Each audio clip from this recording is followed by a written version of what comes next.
Quem tá falando é MC Roquinho. Eu vim te explicar que periferia também pode, mas em forma de canção. E é desse jeito aqui, ó.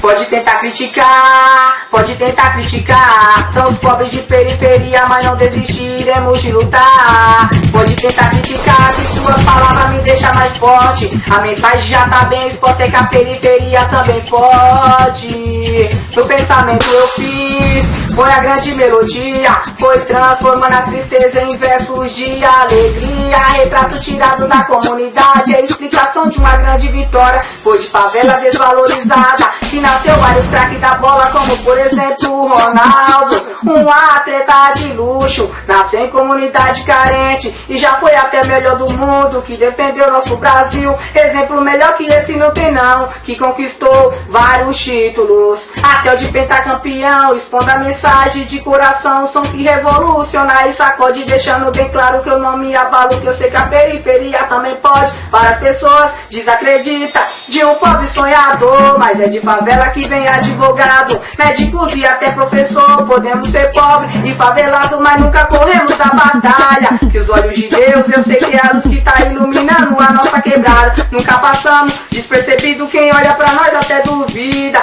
que uma pessoa de periferia poderia crescer na vida.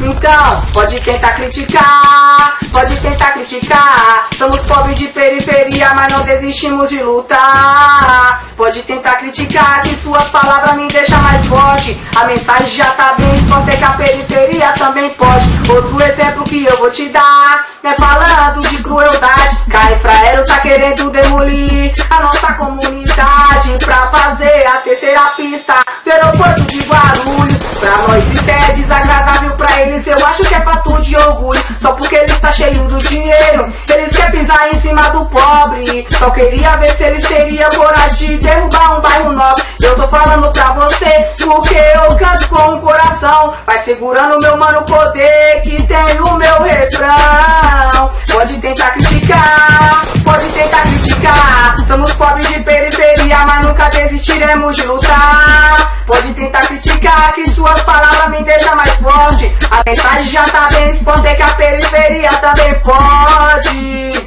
Valeu, rapaziada, é nóis.